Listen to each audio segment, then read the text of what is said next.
Throw Gang, we are joined by the Manchester can tester, Lawrence Flossman, and myself, say it with your whole Manchester, James Harris. Welcome to the weekly Running the Boys, with today's flip episode only available on www.throwingfits.com. Oh shit, I forgot to do this. Before we get into just a lovely, the best, but packed trip to Manchester, where we're from the north, where we do what we want, or whatever the tagline is. Do what we want, baby. Honestly, a trip of highs and lows. Very, very, very raw north. Yeah, raw as hell, dude. Oh yeah, there was a couple of lows. Huh? Like someone could have lost an eye in a hailstorm. Oh yeah, I think I had pierced an eardrum. And then heading down to London for a bit of a time with the gaffers. I don't know, bro. What's a gaffer? Like at the bosses. Oh, okay. Yeah. Got it. Let's get into some housekeeping real quick, Lawrence. Yeah, this week we got a little event, a little soiree at Scarr's. We're linking up with Dirty Water, Scarr's, and Colbo, right? Yeah. If you saw the socials of just the man dem pulling up, the kids pulling up at Hip Store in Manchester. I don't know why I'm speaking that accent. What is that? We're running it back with something similar in New York, where Dirty Water is teaming up with us and Scarr's. We got a new pie dropping for one night only. New pie alert. We got free dirties all night. All you can drink. There's also a new side that Scarr's has developed just for tonight, just for that night. Oh, I wasn't even aware of that. Yeah, it's gonna be delicious. I mean, the pie is gonna fucking bang. All right, it's Thursday, March 20th, 6:30 to 9:30 p.m. at Scarr's, located at 35 Orchard Street. Suggested donation is $5, which gets you a raffle ticket. Every $5 gets you a raffle ticket. Yes, sir. We are raffling off a $500 gift card to Colbo.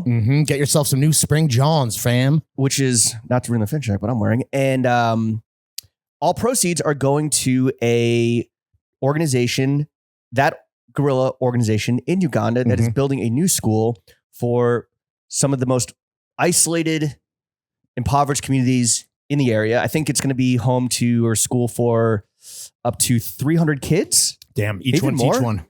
And it's a place that I got to visit. And when we were talking to Dom at Dirty Water, I was like, yo, we got to do dirty water for clean water. Absolutely, dude.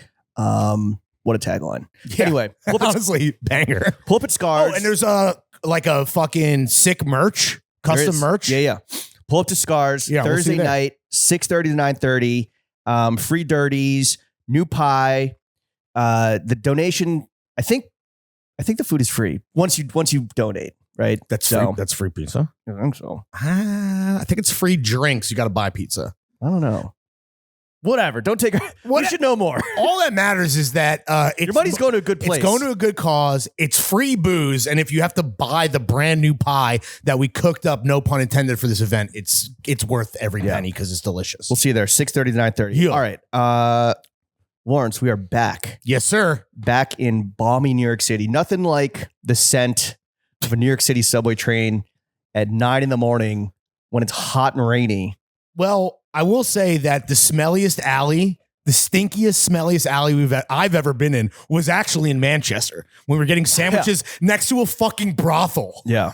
That was disgusting. Shout out Tropical Palms. Is that what it's called? Yeah, I think so. Damn, can we read Google reviews when we get to that portion of the show? Maybe. I think this trip was, like I said, highs and lows. I think it was good for us. I want to start this episode off with a little land acknowledgement, but the land is a man acknowledgement. A man acknowledgement. I think this trip, like, whatever, we get into a rhythm, we get into just a flow, but I think like breaking that flow every so often is good for us. Yeah. Reconnecting as homies. I want to acknowledge that I need to be, I guess, like nicer and kinder, just generally speaking to you. I saw some headlines over the weekend. I did not get into the comments because I refused to do that. That would have totally ruined me. But just walking around London by myself, spending a lot of time kind of thinking about it. The one thing I will say is that there's always a qualifier. Which is fair. The one thing I'll say is that, yes, broad strokes, James, be nicer. Keep it posy. Done. Keep it posy, baby. Done. Yeah. What I think, and here's a general blanket statement, is that, no, you never know what people are going through. You never know like what people's relationship is, right? So like, yes, what I need to do a better job of is not letting stuff that happens off mic affect on mic. Sure. And I'll say this, I think that you've made a conscious effort in the new year to be better. Be best. to be best, sure, to be number one, to be the number one dude, to be the number one boy on the pod. No, and you made changes and conscious and subconscious that I think has like positively affected all the work that you put into the podcast. So now it's on me to understand that these changes are not just like a fucking 1 week, whatever fad or whatever. Right. Not a trend that you're dick riding. That I'm glazing positivity and self-improvement. So fucking glazer. So apologies to Thank you, dude. I appreciate and that. to the listeners where I'm going to try not the stuff that is happening off pod. I think that has like gone down. Right. So it's like, so then naturally the stuff on pod, my negative attitude or whatever should also be diminishing. Yeah, that's all. Yeah, and I really appreciate that. That's big of you. You didn't have to do that. And as much as I think like we both obviously appreciate constructive criticism, emphasis on the constructive from the listeners, since like the show is nothing without them and they pay for this product and we want the product to be as good as possible. It is always weird to me when like the parasocial shit gets like really deep in the weeds. And while I don't blame you for not reading the Reddit comments, like it is just crazy to see some of the speculation, which is like James hates Larry because Larry got rich from Grailed. Are you rich? Like, did you get rich from Grailed? I made some money, but I'm not rich. I know. That's why the show is so important. You literally asked me today, yo, can we get paid? I was like, no. You get paid this month. You're like, we got some invoices outstanding. We got some outstanding invoices that have slipped between the chairs. Yeah, I mean, while we were in Manchester. I appreciate you. We've been doing the show for so long. And obviously there's people that have been with us since day one, and the show is never going to be the exact same thing it was even the fucking week prior. People grow, people change. And I think that both of us are making a concerted effort to grow and change for the better. And that's all. Yeah, for sure. Thank you, dude. I appreciate that. Absolutely. And honestly, I want to be clear, completely unnecessary. And that was big of you. I did not need that. I did not clearly expect that. And that was, thank you that was for sweet. Undertaking the changes that are. Yes. Helping you in so many ways. Yeah, and the people around you in so many ways. And just we can move on from this, but people don't know, like, dude, I can. You don't know. You don't know. Not only can I be very annoying, but like I can fuck things up. And these are things that happen off mic. And then, I wouldn't blame anyone for, not that I'm trying to like be like, I suck at my job, but I get, people don't know all the details. Sure. Yeah. For sure. All right. Let's get into something we really care about mutually. Undying love for. Fit check. Oh, yeah, that's right. Okay, let's blow through this so we can get to reviewing British Airways, dude. I am wearing second layer boots. Are these suede? Yeah. These in the rain? These are hard working, fucking hard wearing stompers, dude. I'm not tripping. So good. These are the chocolate churro suede. No, that's what you make that up? The churro boot. That's fire. But I came up with, I don't know if the actually chocolate churro might have been a little Larry special. The socks are Manresa. The pants are vintage Carhartt. The thermal, dude, shout out fucking Jacob and Cole at Bare Knuckles. I might have to amend the thermals essay. This is the best thermal I've ever owned. You can do that. It is our Substack. I should amend it and add a link. I mean, it'll be in the rec center. This is, if you want to get in on the thermal wave while we're still kind of in between seasons, this is the fucking one. I am blown away. Shout out to the boys. The jean jacket is Haven. The hat is not opium. Yo, what up? Yo, twin, you're looking mad trim. No, what is it? You know how to do it? You didn't see fucking Owen Wilson do this shit, bro? Yeah, yo, twin. Right. Yo, no twin. one clipped that. No one clipped that. Yo, twin. It's this. It's the this? claw. Yo, my twin over here looking trim as hell. This is Options Austin, not opium. Rolling on the wrist, wedding around the fingy, wifey on the pinky, chrome on the other hand. Lower East Side's finest in the Hydro Flask, though. I did not mind the Mancunian.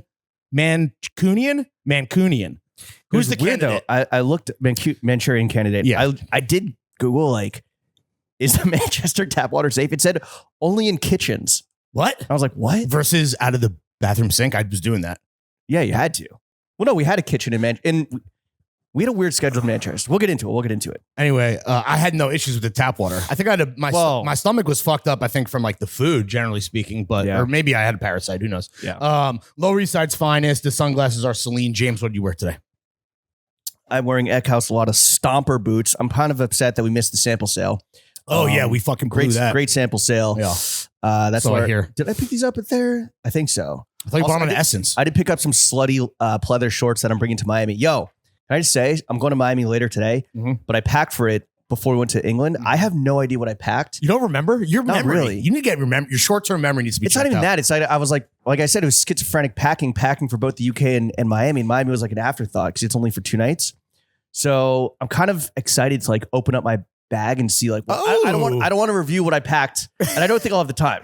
But all you remember is hoochie daddy leather shorts. Multiple pairs of leather shorts. That's all you got. Have been packed. All right. Well, we got that. Yeah.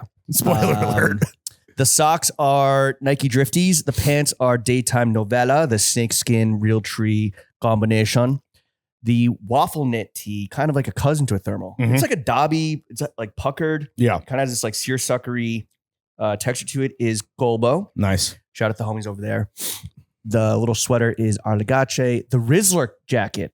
Yeah, well, that's the Rizzler. The Riz coat from. Is it the Riz coat? It's not called the Rizzler coat. Yeah, It's just the Riz coat, which is got to be named after someone. It's not named after It's Riz. the Riz coat. Yeah, the Riz coat. Riz coat. Yeah.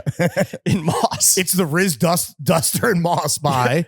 Hey, yo, my Riz is dusted by Studio Nicholson. I mentioned this to Felix at Studio Nicky, and he's like, "What's Riz, man?" Well, so what did they name? What is it actually named after? A guy? Some bloke named Riz. Yeah. The hat is Sorbar's. Shout out Kathleen. Mm-hmm. The umbrella is, I don't know, anonymous. Bottega, Anonymisms. gift from Morocco. Oh, vintage Gianni sunglasses, and a clean canteen full of Lower East Side's finest. Yes, sir. All right, let's get into Let's do it, dude. a hell of a time that we had. First recap. off, okay, British Airways. This is what we flew to and from Mhm. London. Took the red eye Monday night. Yeah. What were your thoughts? I thought it was fire. Yeah. I don't know. I feel like we've had good flying experiences recently, or maybe a little hit or miss. No, not Turkish. Not for me with Turkish Airlines. Oh, true. Turkish Airways? Turkish Airlines can kick rocks. British Airways, honestly, fire. Though I think I'm the first person in the history of flights that like showed up and like got kind of got downgraded. What happened? The door on the One looked like fun. This guy in the back. So I will say, like, the booking experience. This guy's got a Remova. Put him in 56D. Yeah, right. Where he belongs. The booking experience, I thought, left a little to be desired in terms of like the flow of the website and all this shit. Yeah, you struggled. And the fact that I felt like I got extorted to pick my seat, which was like, let's just call it 9A. I showed up to the airport and they like sent me an email after like I was like too far gone to even like remotely contest this. They're like, yeah, the door on your pod is broke. So we kicked you back. It was still business class, but in terms of like, if the closer you are to the cockpit, the more important you are, they pushed me back. Nah, because I think in plane crashes, historically, people in the back survive. If the plane crashes, everyone's dying, dude, for the most part. Survivors happen in the back. I don't think it's about being close to the cockpit. I like being exactly between the cockpit and the bathroom. It's about proximity to the bathroom. You want to be close, but not too close. All I know is that when we boarded the plane, you and I, you went left, I went right, and I will admit that hurt. Okay. That hurt. So not a downgrade per se, but the lounge was kind of busy and it was mad late. We were both like so tired. Yeah, I was exhausted. We potted that day. It was crazy. Yeah, it was at like 10:30, 11 o'clock. Yeah. It sucked. And we weren't sitting together in the lounge. And the boarding, if a plane's going to depart and has a departure time, keep that departure time. Don't move it up. Oh, yeah. It moved up. They told me that when I showed up, though. When I checked in, they told me that. They did not tell me that. And so I'm because it was on my fucking boarding pass. So I'm sprinting, being like, oh, fuck. Yeah. I missed this flight to London. So I was probably one of the last people to board. Okay, interesting. Because for me, I was nervous. I was going to miss the flight. Damn, you were really kicking in the lounge. I was the fact that they pushed it up, but we still boarded like an hour before takeoff. That was like that's the soonest I've ever boarded a plane or was allowed to board a plane because it was officially open, like the gate was open versus when it was taking off. I thought that was bizarre. It's the Brits, man. That's why they're so good at colonizing. They were just always never late, always on time. I think we both didn't eat right on the way there.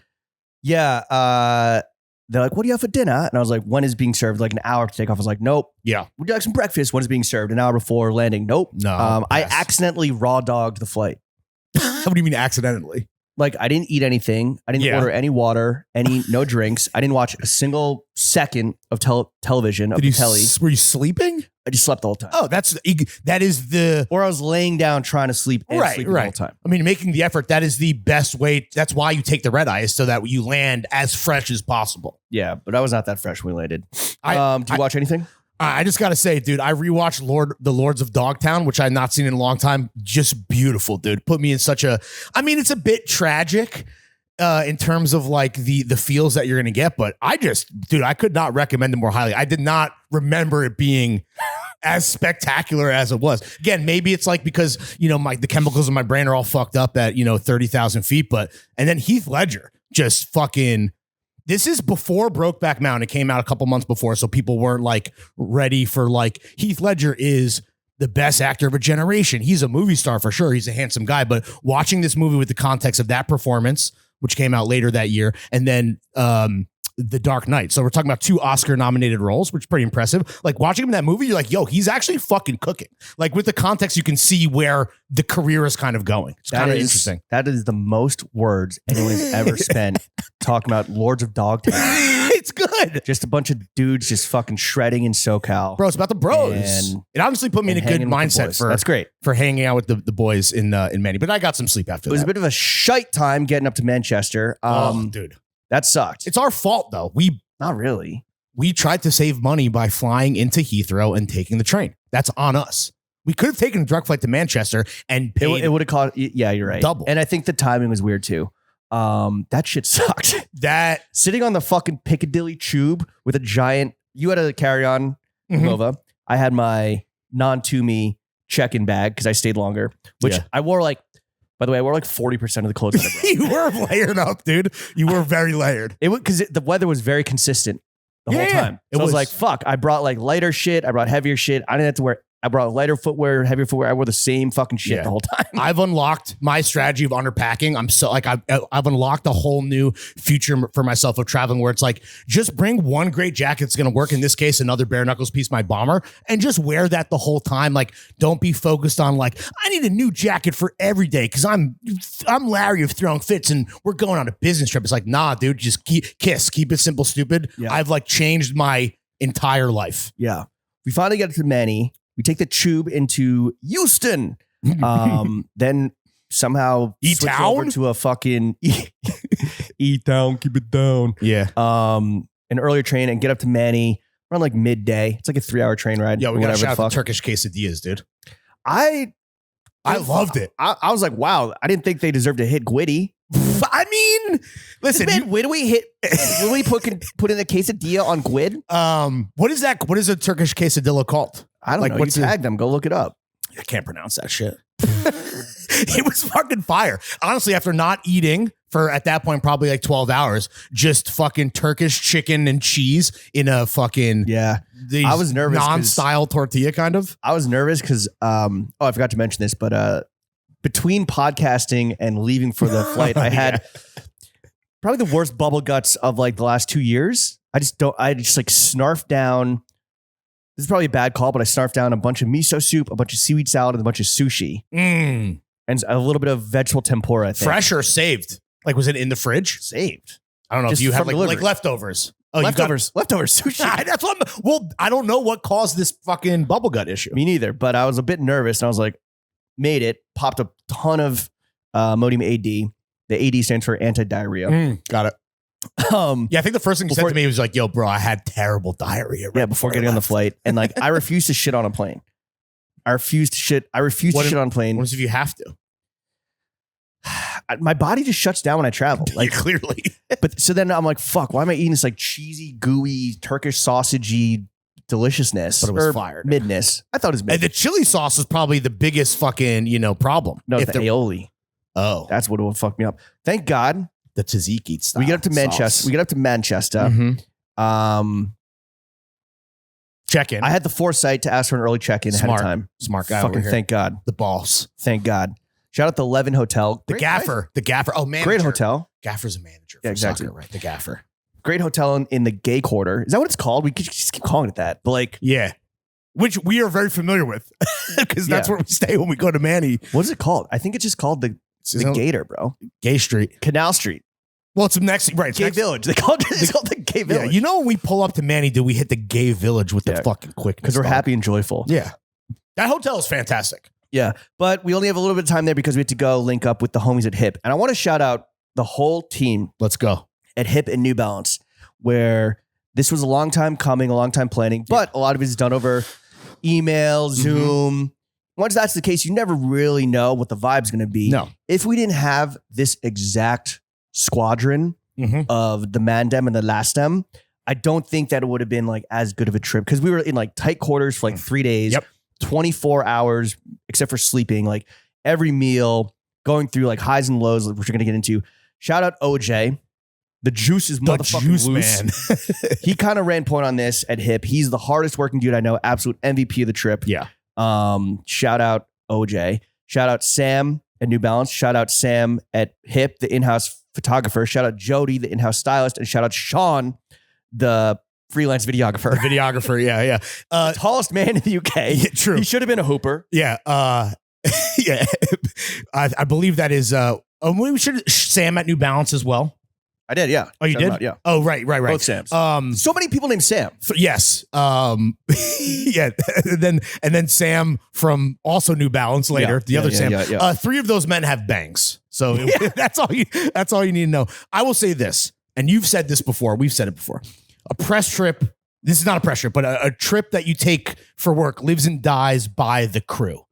And that goes for, obviously for any trip. Yeah. And I guess for a vacation with friends, like you obviously pick that. Obviously for business stuff, you don't necessarily get to pick and choose who your fucking work family is going to be. We got very lucky. And I would also like to shout out and thank everyone for making it fucking painless, for making it a fucking great ass time. Yeah. And without them, I can't even imagine, because like you said, a packed itinerary. If that crew is not this crew exactly, who knows what the fuck we're talking about right now. Yeah, it made us like, I think it was good for everyone. Diamonds beget diamonds, right? Yeah, so like the itinerary was tough. And if someone had poisoned the well, yes, I don't think we would have been as up for like doing all the shit. We'd been like, actually, can we not do that? Yeah. Actually, we're going to sleep in. Actually, we're going to call it a night now. We're not going to, that like interesting photo you want to go for or video idea. Let's just kill it. Yeah, I'm going to pass. No, we were like, yes, let's fucking do it. Oh, Sam wants to do this. Sean wants to do this. OJ has that idea. Other Sam has that idea. Let's fucking do it. Done. We started off Manchester on an absolute creamy high note. Oh, dude. You want to? Okay, let me turn it over to you real quick because as the resident G-man. As the resident creamer, dude. He puts the G in Gay Village. Yeah. The crew just throws out like, do you know who Prime Mutton is, brother? Do I know who Prime Mutton is? I'm the #1 Prime Mutton fan. And you now know that this is just a fat, old professional bridge player who also happens to be a stout influencer on Instagram. It doesn't really narrow it down. That's right. Every dude in Manchester. Yeah. So they're like, well, if you want to go to like this guy, if you want to go to his like local or the place that he usually like shouts out as having absolute creamers, which I believe is from the mind of Prime Mutton. That's an original. It's like, we got to go to fucking Mulligan's Deansgate, dude. And it was cracking on a Tuesday night at 7 p.m., which there was footy on. So like, okay, people are there to watch whatever fucking matches. But like, listen, if it wasn't for the absolute creamers being like shoulder to shoulder with like gigantic gooned out chavs, I probably would have had a bad time. But the Guinnesses, holy fuck. You know what I really respect about bar culture or pub culture in the UK is that the actual bar itself is not for hanging out. No. That's where you order. Mm-hmm. So you wait for your drink, you get your drink, and you leave. It's very similar to the Japanese philosophy around the baggage claim. Yeah, right. In America, it's just like, I'm going to fucking post up here. This is my real estate. I own this until I'm leaving. And it's like mad annoying and even like emasculating. You have to like kind of like wiggle your way between like parties to order a drink. They respect the pint so much that they want to allow other people to pull up and order a creamer for themselves, especially because the reason why it's so good here, one of the reasons why is that they actually put in the time. Let it settle, baby. And it's like 12 minutes, right? Yeah, it's per pint. And it's and it's worth every fucking second. It's funny that the British respect the fucking the cream real estate at the bar, because Americans, when they do this shit, whether it's at the bar, at baggage claim, it's just manifest destiny, right? Like it's the physical manifestation, no pun intended, of manifest destiny. And you'd think that we would have learned that from our colonizing fucking ancestors in the old world, but nah, dude, respect the fucking bar, let the fucking cream settle, so that ultimately the cream rises to the top and you can get the best possible fucking pint. Listen, is it the best pint I ever had? I think objectively, no. Is it better because... Is it top 5? Probably. And is it... Well, what about like with the context and everything? That's what I'm saying. And is it better because we're in fucking Manchester? Is it better because we're in Mulligan's Deansgate? Is it better because there is a ridiculous crowd and we got footy on the background? Yes. And it was delicious. I'm not a big Guinness guy, but this was an enjoyable pint. Yeah. Real quick though, we did get an update, and I think this is like well known at this point, that in the UK and for some people in the US as well, splitting the G is a very corny move. Yeah, it's not and it's funny that you say that, because the thing that really struck me was that there was a time I kind of approached it where it's like, oh, this is probably always corny to these guys who fucking pound stouts. Nah, I guess it was like an acceptable thing, and it's front-facing camera TikTokers that, again, ruined something that was part of the fabric of real culture. Just like menswear. Yeah. So yeah, there was absolutely no...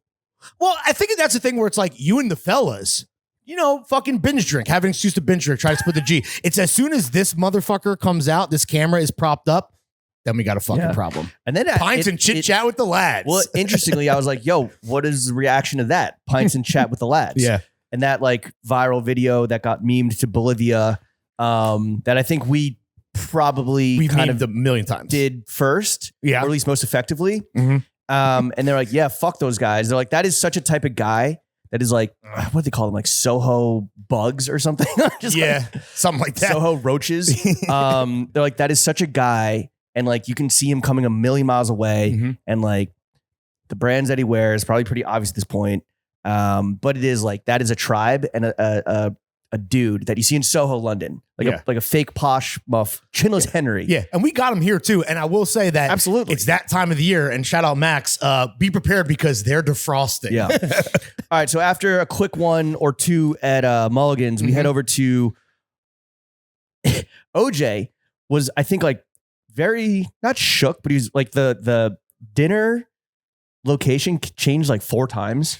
And I'm very happy that it landed. And partly because Tuesday is the day that everything shuts down. Yes, right. And also it's hard to put together a meal for like 9 people. Do you think part of the expectation too, like is he's worried because like you have such a rep as a gourmand? No, I'm not even being. I'm like, James only eats at the sickest restaurants. Though the funniest thing to me was that all right, what is it, 2025? And he's like, yeah, we just got our first Michelin star ever in Manchester, or one of this, only the second ever. No, so Manchester is objectively having a little food moment where I think they got their second Michelin star. I think coming out of like Flawed Wine, shout out Flawed Wine. A bunch of people moved to the north to like, in search of like a slower paced life, because Manchester to London is like fucking, Toronto to, or not even Toronto. It's like upstate New York to New York. Yeah, I guess we were complaining a lot about that train ride. Like, there's people that probably like do that to commute for work a couple times a week. But like it's not that bad. Two or three of the guys that did the wine at our event, they opened this little natty wine shop restaurant, and they're Bluestone Hill Farms.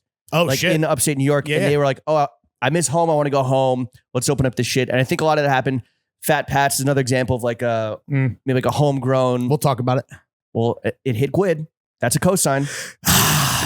Really? Yeah, you're right. It was okay. Whatever. We'll get to it. So I think Manchester. Hey, Gwyd, please stop. Retire. I think please. Manchester is having a nice little like food resurgence, and this place Clamot, is I guess objectively or subjectively considered one of the best restaurants in Manchester, and it fucking hit. Yeah, everyone. Great meal. Yeah, to start the trip. A bit of a tone setter in that there was very little produce. It was mostly just protein. One course was broccoli. Yeah, true. But yeah, not a ton of roughage, as they broccoli say. makes you fucking gassy, bro. Yeah. Rooftop vibes. Lazy Susan vibes. Yep.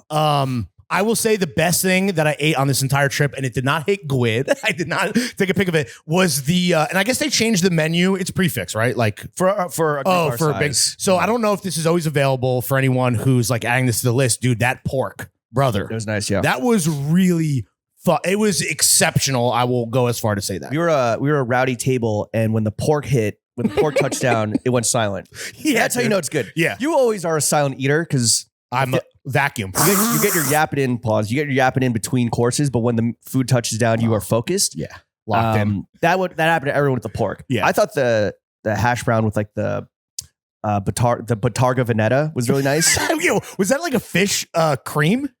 What was that? No, so Batarga is, I think it's dried tuna that they then kind of grate. Huh. They do it over a lot of pastas in Italy. Great textural juxtaposition of the crispy hash brown and the creamy Batarga Veneta. Batarga is like a sprinkling. Okay. It's like grating like garlic or nutmeg over it. It was, I mean, listen, bro, it's fine dining. I'm normally not the biggest fan, but the way that this place approached fine dining from like a kind of heartier sense, I'll say, kind of like from now on, the fine dining has to kind of blur the line a bit because like I don't want to, like I left full. Right? Yeah. Like I wasn't like, all right, time to go to the fucking chippy, hit the fucking late night donor spot, whatever. Yeah. It was good as hell. The responsibility did kind of fall on me to be the wine guy, which is a lot of pressure. And normally I'm not. And like, I don't know that much about wine. Yeah. I don't know. How did I do? You did great. The funnier thing for me is also we got to shout out Dom as well, the buyer at Hip who was with us that night and a couple nights after. But he was just like, I mean, I guess they had been out to another place and had an amazing bottle of Riesling. And they're just like, do you have this? It's like, what are the odds that they're going to have the exact wine? Maybe, I thought that was funny. He's like, we want this. Do you have it? No, you don't? Okay. Like, wow. So I was like, what are the, again, I can't imagine. So I was like, do you have anything similar in terms of like, I don't know, fucking grape or just, I don't know, just flavor profile? Fucking baby boy over here. Sorry, bro. Me and Tewi with a small T, that's our thing. And getting to see the homies that I was in Uganda with highlighted my trip. Yeah. But I like don't know what I'm doing necessarily when it comes to navigating a wine list. I know like a little bit, like the Jura or the Loire Valley, like those you'll be fine. Okay. And afterwards, people are like, "Yo, so you're like a wine expert?" Oh, well, I think comparatively, like, well, yeah, I was like, do you have this? Well, Sam Atkinson was like, "Hey man, so you're like a wine expert or something?" I'm like, no, I think you're just 25 years old. Yeah, I'm just I don't know. Yeah, we can talk about the age thing later. Definitely felt, you don't feel old until you find out somebody's age. And a good sommelier will like make you feel smart or like kind of like lead you to water. You just got to choose to drink the juice or not. Anyway, you should start being like, people are like, "Oh, you gourmand or you wine expert?" You're like, "No, I'm a New Yorker." Like it's just, I mean, because it's just like, nah, but like we have the shit around us and you like learn by osmosis. And just by putting in your 10,000 hours of drinking and eating well. OJ had another 10 out of 10 for like a nightcap spot where it was like a cocktail bar called Schofield's. Mm-hmm. Smacking. Fun as hell. Really fun. Speakeasy?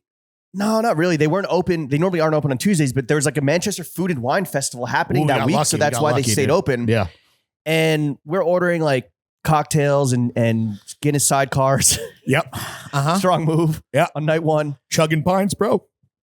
Wild. That's when you're like, I'm allowed to say that you, yeah, I was smoking. I was drinking. I told you that I hadn't really, I mean, and again, it's not like I'm out here because I would hit rock bottom or anything. I had just like been chilling with partying in the new year, just again, making positive changes in my life. And I knew that classic wowie. And there was a possibility on this trip that I was going to like cut loose a little bit. And I wasted no time, my friends. Yeah. Night one was, I was like, oh, he's going for it. He's going for it. He's setting the pace. Well, I don't know if you caught this, or you probably did, but the review from our Mancunian friends was that Deansgate generally is kind of seen as like not maybe the most fire area. I believe there's a Peaky Blinders themed bar there. It's a lot of girly pops, which is a term that they're using to describe kind of like basic bitches that are out for hen dudes. Never heard that term? No, I have. I'm saying it's like, that's a term that's like over in New York that it seems like they're really using to describe that like basic bitch. So it's almost like when's the last coming for the men with bangs? Yeah, right. But it's like those. Yeah, no, it's where the finance sector is. So it's where like the finance bros and it's like are. the fast fashion crowd. It's where the money is. That's where High Street is. New money. But Schofield's hit. OJ ordered this neon blue drink. Oh yeah, that is the blue train. We were like making fun of him. Choo, all aboard the blue train. It's called the blue train. We were making fun of him for ordering just like pure curacao on ice. Yeah. And then we all took a sip of it and we're like, this is fucking delicious. It's incredible. Well, it just tastes. It's blue, but it tastes orange. Looks blue, but tastes orange, and it's really good. And I did the move where I was like, "Yo, could we have 5?" Because how many of us were there? 5, 6. At that point, I think it was 1 shot per person. Yeah, so I think it was like the core crew because Dom had to bounce, Jamie had to bounce. So I think it was just like the people that we shouted out at the beginning. 7 of us. It was 7 of us. Okay. Yeah. And I was like, "Can we have 7 shots of this cocktail?" Yeah. Or can we have this cocktail but in shot form? Yeah. And I think can you split that cocktail 5 ways, please? 7 ways. And everyone's like, "Oh, they're not going to do that. This is like this place takes itself seriously. They're not going to do that." Yeah, they did it. It was awesome. It was great. Yeah, that was kind of like a Rubicon for me because once it was like, it was like 98% juice. There was like no, there was no booze in that. No, totally. Which kind of fucked me up later, which we'll get to because it's like I'm like, oh, I could do shots again. Like because I feel like there's gotta listen, do your shots, have your fun. But like for me, that's like a red flag that I know that shit is taking a turn. Just for me personally, if I'm like out doing a shot of juice when I'm just doing shots, just novelty shots versus like, oh, let me sip on a Vesper like a grown ass man. With a Guinness side cart that I'm going to chug immediately like a grown-ass man. I don't think you did much sipping. Yeah, not on that trip. Schofield's was great. I guess my whole point about Deansgate was despite the reputation, we'll get it's who you with. It's not where you're at, it's who you with. That is absolutely true. And again, like, say what you want about like that crowd that lives in that neighborhood. These were some really fucking fine establishments that I, again, would hit Gwyd because I recommend them wholeheartedly. Wow. So the next day, the photo shoot starts in earnest. We get up kind of early and we take about a 3-hour drive to the middle of fucking nowhere. It wasn't supposed to be. It wasn't pitched as 3 hours. Well, I think on Google Maps it was, but when you're driving in a big Sprinter van. A gold Sprinter van. What's a gold Sprinter? That has like 8 people in it, a bunch of gear, fits, snacks, the new Allerdale model from New Balance. Yeah. Some heavy hitters, literally. It might have taken a little bit longer. Yeah. So we strolled over to Maryport. I had my first pie on the way there. It was fucking delicious. It might have been one of the food highlights up to that. It was that good? I wasn't hungry, so I kind of like bailed on that. It was like an early lunch, and I was like, I'm just gonna get SIGs. I need to make myself shit. I'm like, we are driving for another 2 hours. Like, sure you want to do that? And here's the thing, Lawrence. I was constipated. I was too. And I didn't say this to you then, but I have some advice. When you're on like a road, it's kind of like when you're on a road trip or traveling, it's kind of like being in the army, right? You got to eat when you can. Oh, yeah. You got to use the bathroom when you can. Even if you don't have to pee or shit, like go to the bathroom. Yeah. And just get it out of you. And you have to and sleep when you can. But I knew where the first location was, and I kind of was like saving my appetite for. I know. And then so we got fish and chips, and then you ate the whole fucking prop as we're like shooting it. And I'm like, yo, you're not going to want to use any of these photos because you're snarfing down fish and chips. I was trying to scarf in between fucking shutter clicks, I will say. And I was also like, bro, you're eating the prop. Like, just wait. Just wait 15 minutes. At that point, I was. Exactly, because you didn't eat when we were supposed to eat. Yeah. And you missed a great pie. Yeah. Yeah. So we're in this like little seaside town called Maryport. Again, fucking, what's, the arsehole of the northwest of England. It was beautiful though. It was bracingly cold. It was chilly. It was windy. Freezing. But like, I think you know what I loved? What's that? I loved it when Sam just started laying in the street to get the shot. Oh, you know what? This guy is going for it. We have to fucking meet him at his level, at his pace. I loved how collaborative he was with Jody, where him and Jody were kind of like both weighing in because they definitely are like a 2-man, like a 1-2 system. Yeah, absolutely. Making sure the client was happy, making sure OJ was on board with it, the client being New Balance. And Sam was just like, yes, I love it. But everyone kind of like having such great contributions. And it was such a collaborative effort. Sean going above and beyond by getting out the fucking cannon. Yeah, that's the bazooka. I mean, I hope this isn't like Ghost to say, but he's like, yeah, I rented a $45,000 lens for this. Retails for $45,000. Yeah, you didn't rent for a little less than that. Yeah, well, it depends how late you fucking return it. Yeah. I hope Sean didn't get too much of a slap on the wrist. No, when Sam sacrificed his body and laid down in the middle of those I was like, disgusting old cobblestone streets. I was like, oh, it's up. I'm ready to sacrifice myself too. Yeah. The fish and chips were fucking incredible. And I think that's okay, I don't eat a lot of fish and chips. I am not a fish guy. I was very hungry, but at the same time, I'm like, yo, I can see the water. I can see where the fucking, presumably, the fish is from. The crowd in the chippy, from the old lady behind the counter to like the regulars. It was just, dude, it was such a fucking vibe, man. And that's the best fish and chips I have ever had. Not that there's a huge sample size, but you dumped the fucking malt vinegar on that fish and just went to fucking town, dude. If the tooth to person ratio is lower than it normally would be, that chippy's gonna fucking hit. Yeah, well, it's easy to eat because it's so soft. Yeah, I love the signage in there. Due to the soaring price of fish, our prices have had to rise. Medium 750p, large 8p, X large 920p. What did we get? I don't know. Okay, it was though we did. I just love the hand. Like it really was just like a fucking mom and pop shop. I think the only fuck up we had, and I don't know if you requested this and it wasn't like relayed, the order wasn't relayed properly. Because speaking of pee, people were like, yo, like, did you get mushy pee at the chippy? And I feel like that was our one fuck up where it's like, you get your fish and your chips and maybe you get that on the side. You might have, but maybe you just ate it too quick. No, bro, I didn't have a green thing after that broccoli the whole time. Besides some peas later, we'll get to it. Okay. The next shot. And this is a bit of a brick. This is a low. This is my ultimate low. Yeah. They're like, all right. So we have this long ass lens. It's like, I don't know, 50,000 millimeter lens, whatever. It's insane. It literally looks like a fucking Ukrainian trench warfare. It looks like a fucking warhead. Yeah. They're like, all right, go all the way out to the lighthouse. Yeah. You two, OJ, and get some ice cream. And we're like, okay, it's like 40 degrees. Yeah, with a wind chill of like negative fucking 30. It's like 2 degrees Celsius. Yeah. And we realized that the lighthouse is so much further than we realized. Whatever. We're game. We get the fucking ice cream. Again, I think you're so hungry because like you eat the whole thing as we're shooting it. They told us. Well, also, I'm like, don't worry, bro. It's not going to melt. It's so cold. It's not going to melt. The ice cream truck was also cash only, and we only had $5. We had a $5, so we could only get the absolute bare minimum, which is like, first of all, is that even ice cream? What is this? Like, I don't know. Is that custard? What? It wasn't even like. It was very creamy. So we can only get a vanilla cone with no fucking, a small vanilla cone, 2 of them, no toppings. That was an absolute crema. Yeah, truly. Because I think it was just like full fat cream. That was rough because like these guys shooting on this camera are like literally half a mile away. Right. They got to block the shot. They're communicating via phone in like the windiest place on earth. No one can fucking hear each other. We're just standing there with our dicks out in the wind. Yep. Freezing our little nuts off. Eating ice cream. Yeah, it was brutal, dude. Yeah, and it's modeling's hard. Modeling's hard. Yeah, and also like shout out OJ, but he's a man that I would say maybe doesn't handle like stress or pressure. And coming from a guy myself who doesn't handle stress and or pressure very well, he at a certain point it was almost I think he was handling it well.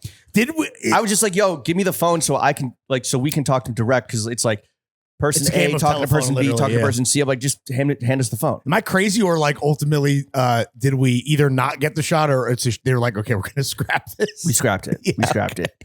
So that only made the next scene even more important. Should we also say that we're running behind schedule by like an hour and a half at this point? Oh yeah.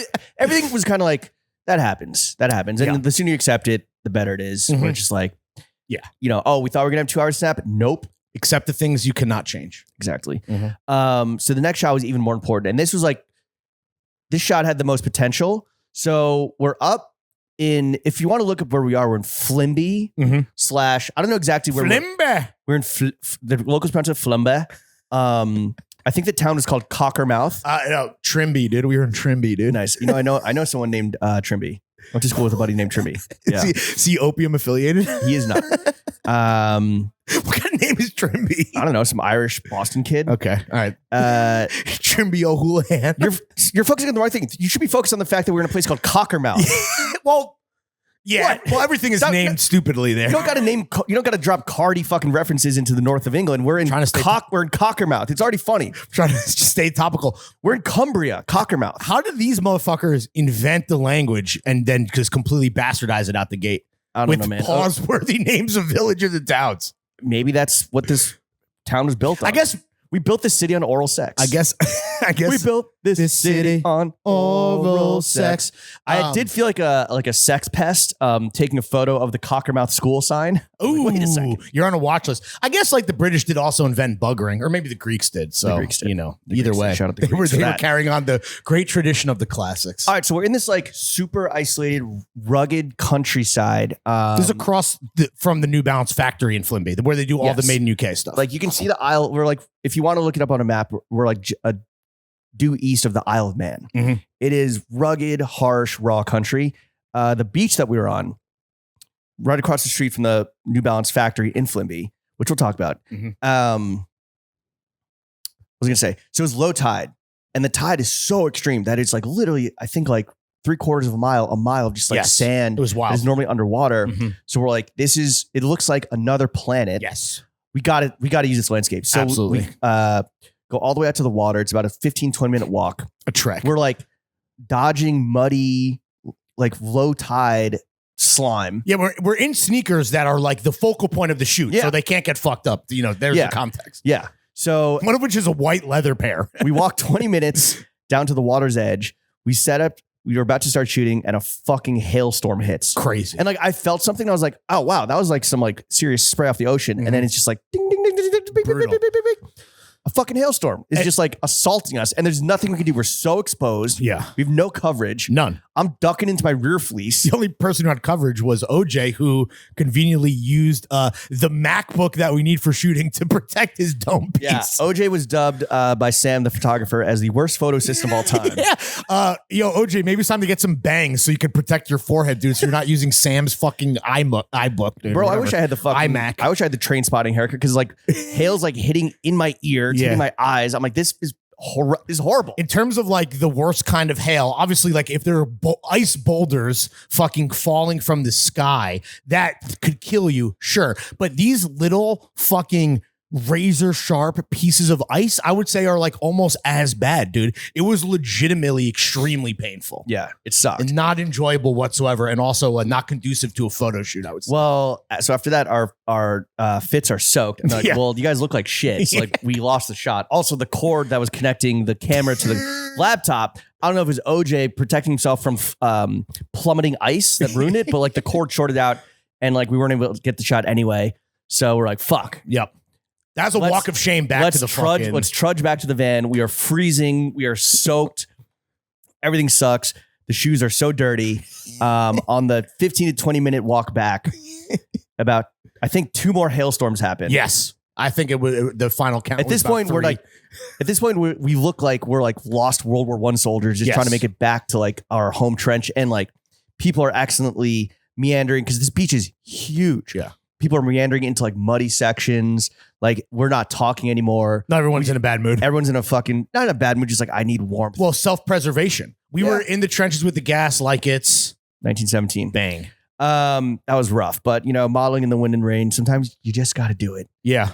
Luckily. That kind of like also, that basically then also created a scenario where like the schedule for the next day kind of had to change, because it's like, these are shots that we ultimately need that need to be pushed because of the weather. Yeah, and the schedule for that night, where like we wrap shooting and we had to go check into the hotel and meet and like have 5 minutes, like put our shit down and make our dinner res. Because it's like, if we don't make this 7, we had to push it back from 7 to 7:15. Yeah, they wouldn't let us push it back any further. And it's like, if we miss dinner, you're fucked. Yeah, everything's closed. You're in fucking Flimby. Yeah, the main strip in. Wait, so Cockermouth is a village in Flimby? I believe so. I believe so, Lawrence. Yeah, you're honestly, we found the fucking late night spot, like fucking truffle pigs later. But yeah, no one. You and I didn't even try to sneak in a cheeky shower like some of the rest of the folk, but you and I were just like, all right, drop the shit off and fucking hit the fucking pub, dude. We hit the local pub for what was honestly a tremendous pie. The Bitter End. Highly recommended if you find yourself, unfortunately, in Cockermouth. Or Trumba. Or Flumba. If you're ever on Flumba, hit the Bitter End. This was the tremendous pie. I guess we talked about this. Is when I was accused of copying your order. I am extremely happy that even though I did not, that we got the same thing. That was another fucking sensational. Definitely homemade. Oh, yeah. homemade fucking mash and pie. That was like it was basically what, like a British chicken pot pie. And spirits could have been low at this point, right? We've been at it all day. Shit didn't go our way. We got hit with the elements, whatever. But again, just testament to the fucking squadron. Also, we got to chill with the driver. Super interesting guy. I don't remember his name. Jeb? I think. Jebediah. Yeah, I think. He looked like a Jebediah. Shout out Jebediah. He was awesome. Yeah, you rock. And does he own the Gold Sprinter, or that's just his part? Like, is that part of a fleet? I'm not sure. Okay. But he joined us in. Well, I guess he had a crispy tofu dish because he was a vegetarian. Yeah, he's vegan or something. And shout out Jody for getting all the vegetarian options, or having to be a vegetarian in this region of the world, which doesn't seem very veg friendly. Yeah, I was thinking the same thing, but it seemed like there was at least always an option versus like, yo, you're fucked. Yeah, but you couldn't get a pie. You had to get a veggie lasagna. It did look pretty good though. Lasagna. Yeah. Spirits are back up. Yep. We're like, all right, we got to go to the Shite pub.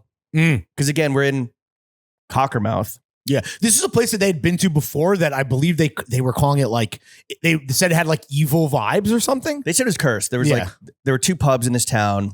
The nice one, I guess, do we eat it? Is that the nice one? Yeah, I guess the bitter end is the nice one, but like they close the kitchen early. That's like that's more of a chill family vibe. Yeah. We're the last ones there. I guess before, and again, it's because of the people you're with. It's not where you're at. They were like, yeah, this place sucked last time, but like, let's just go there, have one. Oh yeah. And hang out. And that this was the high point of my trip. This was the best time. Well, for me, this is the ideal scenario. I'm with some people that I love to be around, and I walk into a drinking establishment and it is completely empty. So you get fucking free run of the place. Not completely empty. Besides the people that work there. Well, yeah, and they're homies that are just sitting there getting pissed. Yeah. There's like 4 people besides our group. No one behind the bar. There's no one behind the bar. So you're like, okay, like, but it's open because it's open, and there's some people sitting in the corner, just in some dingy corner, just like sipping their pints, nursing their pints. And we're like, is there like a bell ring or something like on the cigarette break? No, the woman that's sitting in the corner is the bartender. She's sitting there, she's sitting there getting fucking absolutely steamed with her mates. She'll pull you a pint, go back, take your payment, go back to her corner. And then like, she'll only get up. Hanging out too. She'll only get up to pull you a pint if you walk up there, which is like, I thought that was great. Oh, it's a good system. I mean, honestly, it's like, I want her to have a good time. Yeah, I don't think she was. I'm not gonna hail on her parade, as they say. I don't think that we came in like too hot, but yeah, she wasn't like, I think she'd rather have no customers. Well, it's like, don't you want this big payday? I mean, I think that probably was the first time that Diet Pepsi by Addison Rae has ever been played in Flimby. Yeah, and that's the other thing too, because the place is virtually empty, just free reign on the fucking touchstones, dude. You're like, oh, here comes a Larry set, and then you're air guitaring. I'm like, please don't air guitar, bro. No, but I was like, all right, we're in Manchester, so we'll do some Stone Roses. I threw on some Dizzy Rascal. I was like, yo, when in Rome, dude, we're gonna listen to some fucking either Manchester music. Well, we're not in Manchester, but that's where we flew into and where we were staying for part of the trip. I'm like, we're gonna do some Manchester shit, and then we're gonna do some fucking grime, and it was fun. You're just like, no, I was not for the record, I was not air guitaring. Yes, you are. You 1,000% were. I don't remember. You were. They made this after your Jaeger bomb. You were air guitaring. Yeah. During the Larry set. And I was like, and then I was like, all right, let me put on some fucking DMX and pay a little extra to move it to the front of the queue because it's a bit too Mancunian. You should talk about your insane feats of autism athleticism. So we played the world's longest game of darts. First of all, there's 7 of us, right? And we played it official where you start at 501. At least, I didn't even know the rules for darts. I just thought you'd like throw fucking arrows at a fucking board. Now I know. Yeah. So there's like the number, right? The outer ring is triple. The inner ring is double. So if you hit like a double 12, that's 24. I'm trying to get to 0. And you have to get to exactly 0 from 501. So you start at 501. If you hit a 50, you're at 451. And you have to get down exactly 0. Do you know how to play darts? I've had no idea. Yeah. Okay. I don't know how to play darts. We fucking sucked. Well, we broke about 20 darts. I was surprised that we kept finding ones that worked. I was trying to piece them back together. Well, she gave us the whole stash and we were just breaking them with the quickness. I don't understand how that was happening. Yeah, I think they're just like shitty darts that probably have been broken before and like cobbled back together. Because if you just like whip them, the vortex, the end of the tail, like it was a vortex football, just would then like fucking pop off when it hit the board. I think we were throwing them too hard. I think you're kind of supposed to like float it. Probably. You're not supposed to like, whip it. No, that's just more fun. at the dartboard. OJ sucked at darts. He might have put one in the ceiling. I think he did. I've never seen someone hit so many ones in my life, but it was mad fun. Sean was like on the calculator the whole time. Yeah. It was kind of close in the end, and I hit a personal peak. Yes. Of my own, right? I witnessed it with my own eyes. I threw in Metallica Master Puppets. You put headphones with my own AirPods, which is what you've done before. I've witnessed this in Vegas, where it's like you trying to lock in. Yes, to varying usually degrees of success. Dipset anthem, Rough Riders anthem. Honestly, just anthems. Yeah, basically. Yeah. This was you had Metallica. This one, Metallica Master Puppets. Got it. Is that the outro music? It could be. It's kind of an aggressive song. You don't want to be like some, I don't know, Stone Rose, some shit. I don't know. Or Die Pets. I want to be adored. No. I know what the outro music is going to be. It's going to be okay. When I talk about London. Okay. Trust me. And, trust me, Daddy. So I hit a bullseye. Yeah. And then I'm like, fuck it. With headphones. Again, he has headphones in while we're all hanging out and we have a whole run on if you watch darts on TV, guys will have headphones in. They're professional athletes because it's in a competition. It's in the most rowdy environment. I understand, but like the context is different when we're just hanging out playing darts with no stakes at all. Also, this time on that one throw, I did whip it not as hard as I could, but like pretty hard, which I wasn't doing all night, and it hit the bullseye. I look at the camera, I fucking no look. Floated at the dartboard and hit the outer rim of the bullseye. The outer ring of the bullseye, not the red dot, but like the green. It's crazy that moment, which like I will say, like makes it seem like you're the world's greatest dart player, at least when you have Metallica playing in your AirPods, because like that couldn't. No, first of all, the first bullseye, like okay, but the second thing, it's almost unbelievable. No, look, and it's crazy. But you're also then just making direct eye contact with the fucking camera on the iPhone. It was honestly, it was wild. It was crazy shit to see. I peaked in Cockermouth, bro. Yeah, you did. One caveat though. Yes. So I ended up winning I got to 11. I hit a 5er. I hit a 6er. They're like done. And that to me is honestly like, that's pretty good. I think that's more impressive than hitting 2 bullseye. Well, maybe not. But hitting a 5 and a 6 intentionally and getting to up to 0. Caveat though, because I was first in the 7 of us, everyone else who were within striking distance of 0 should have also had an opportunity, like a bottom of the 9th inning. I believe it's called the rebuttal in beer pong. Yeah. Okay. Everyone should have had their final go at it. Yeah. So I told Sean the next day, I was like, yo, bro, I think we got to go back to the pub and like line it up to whatever. Did you take a photo of the scoreboard? We have to put an asterisk next to his name in the record books, dude. Yeah. Great time at the Black Cock. Was it or the Black Bull? Is that what it's called? I don't even know. That sounds like a cursed name. Oh, I got to talk about this.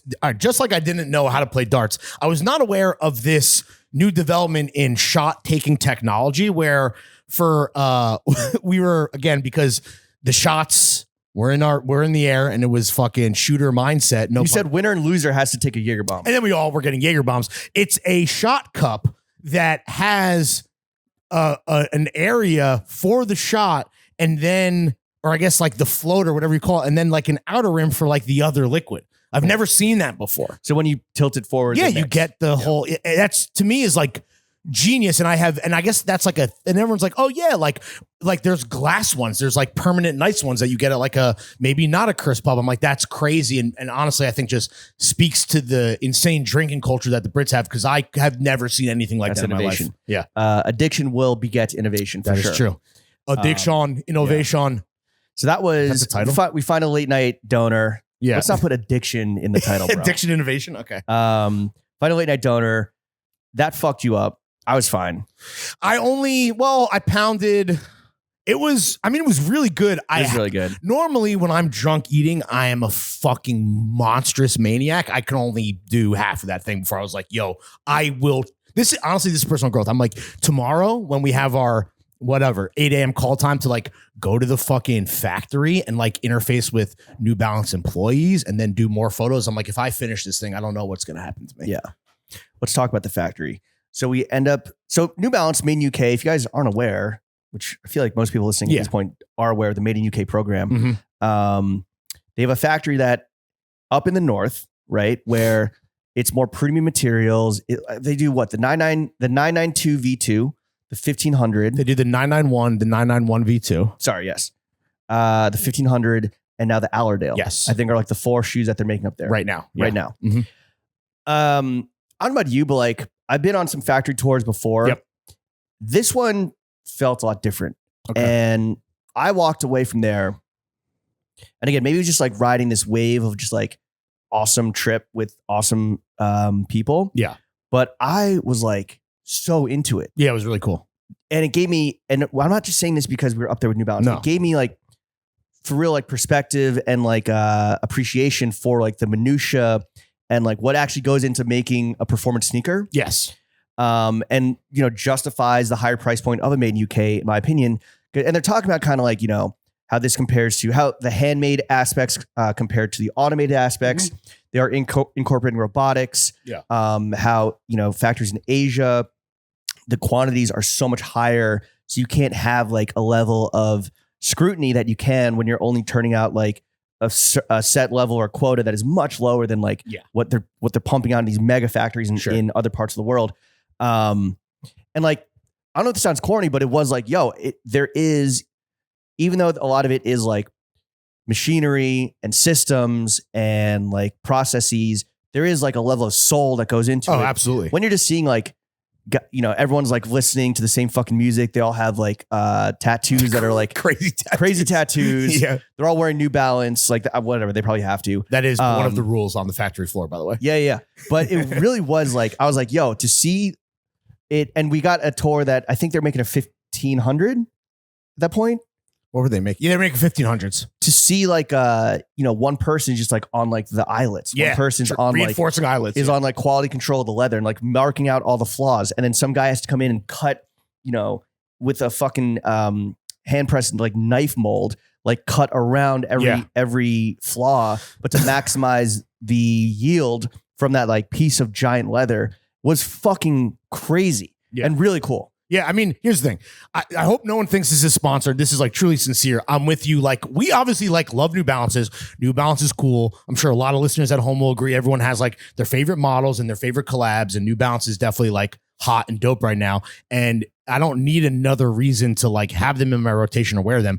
But like seeing the stuff get made on the floor, like, I don't know how to describe it other than simply like it's only like cooler in my opinion. And obviously like you get a new perspective, a new appreciation, but it's like before we left, like New Balance was really like fucking generous and sent over some like 991 V2s. And that's a shoe that I'm aware of that I think is good. But like I've like, since I got back like this weekend, I'm like, I wore it all weekend. And obviously like there's a recency bias if you want to say, but like it is crazy. Like, and yeah, I've been on factory tours before. Like what, you went to Danner, right? At one point. Went to Danner in Portland. Yeah, I've seen some. That was like a big thing during the went to Levi's. The hashtag menswear era, like going on the factory tour, and a lot of that shit is like, I don't want to say bullshit PR because like these are factories that like employ people, automated systems be damned. But like, yeah, this was it was extra like soulful, and it just made me be like, damn, dude, like these 991 V2s, which I'm already going to wear, which are already cool, are like even better now. And it just is, it's dope. And it's like, and I think that, and obviously like, I don't know if that's something that like anyone, like the public can just do. I don't know if that's reserved for like, you know, fucking, you know, special guests or whatever. But like, I think for anyone who listens at home, who nerds out about this stuff, like at the level that we do, which they probably do because they listen to the show, like it is just fucking awesome to see that happen and come together like in person versus just buying the end product that you know is made well, that you know is worth the money. But like seeing it get to that point is like pretty fucking next level. Plus you get to put on the safety goggles and take a selfie in front of the New Balance sign. Oh, I also, dude, I've never seen you take so many selfies in my life. I guess because Jenna wasn't there. You didn't have a shooter. Lord knows I was going to ask you. No, the one Larry thing I did pull, and I was thinking of bringing it today as a bit, but I pulled a page out of the Book of the Brits, dude. I took a little souvenir with me. What'd you bring? One of the New Balance coasters from the which I think I probably could have asked, but I was like, you know what? I'm not going to. Alan, our tour guide, seemed like a bit of a stickler. He plays by the rules. Yeah, he's definitely the mayor of the factory. Yeah. But yeah. Hiya, bud, you're right. I slipped what did he say? Like, look at this young man. Well, he's not that young. He used that line maybe 15 times. It worked every time. It did. It only got better. Good to the last drop in fucking, in the UK. But they just got that classic over there. But yeah, I slipped one of those coasters into my pocket, and now I have a nice little souvenir, just like an obelisk stolen from Egypt or something, just at the crib on the coffee table. table. After the factory, we rushed to catch like the last few shots that again, we were just like kind of freestyling at this point because like shit had gotten so fucked the day before, but we got what we needed to get. We fly back down to Manchester. At this point, on the drive down. If I fly back down, you mean? I mean like on the A105 or whatever. Crawl in the gold sprinter. Yeah, we're going like 40 kmh or kph. We stop at a service station, which I guess is like a rest area. That's like a thing there. And we get, everyone like splits up and gets their food. At this point in the trip, I need a vegetable so bad that I just buy a tomato. You ate like an apple? I ate it like a fucking apple, like a goddamn horse. Alongside a sausage roll and some fried Indian vegetable shit and some lentil salad and some crisps. I needed the fucking tomato so bad. I have one bone to pick because like the service stations that we stopped at that I abstained from on the way there, but the one I participated in the way back are these like farm to table, like higher end, fancier. They're not farm to table, bro. They're just fucking. They're like, farm to station. They're just millennial. Really? They were anyway. It was kind of like hyped up. It was presented as kind of like a Whole Foods thing. The chicken Caesar sandwich I got is the worst sandwich I've ever had in my entire life. But every single one of you guys got that. I was the only one that didn't get that. Well, our thinking was this. This is what me, Sam, and Sean, this is what we thought was that of all the sandwiches that are available, there was the least of those. There was only 3 left. And we're like, oh, that must mean it's good, right? And it was not. Damn. Though the big brains hit Flimby. I tried to salvage it by sticking.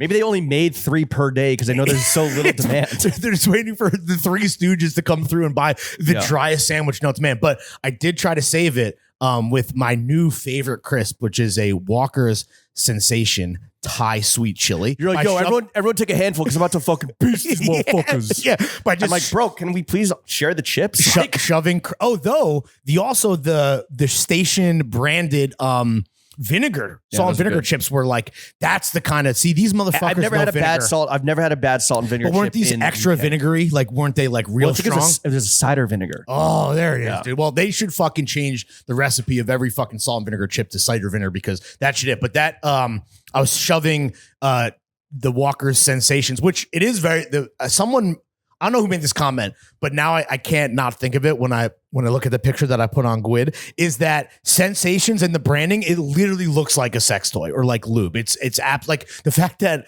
maybe they did it intentionally. I think I said that in the van. Was that you? Yeah. I thought that was like, this looks like a brothel in Manchester next to Fat Pat's. Well, credit to you because now I can't stop thinking about it. But yeah, I tried to save the sandwich by shoving crisps in every bite, and it was more of a textural thing than it didn't make the sandwich any less dry. I'll say that. But those were fucking good ass chips, dude. Whatever. That was our, we were just making do at that point. Yeah. Because we had to get back to Manchester. The hell out of Dodge. Had to get out of the Cumbria area to get back to Manchester for like, we hadn't even done like the main event at this point. No. Which was a live podcast at the Hip Store with Lee and Sam from New Balance, made in UK. Lee heads up like the marketing of all of Europe and for New Balance, I believe. And Sam is like basically the lead creative of Made in UK. The design, like straight up. Lee's been there for a year and a half. He came from Pata. I think I'm saying that right. And Sam's been there for like fucking, I don't know, like 20 years or whatever. Yeah, 18 years or some shit. The event was, I think, a fucking smashing success. Smashing, man. Yeah. It was awesome. That was great. It was Shout really out Flawed for pouring the juice. Shout out Hip for hosting. Everyone on the Hip staff, and shout out Hip for hosting. Shout out New Balance for setting off the damn ting. Who's the DJ? He was sick. Robert Parkinson.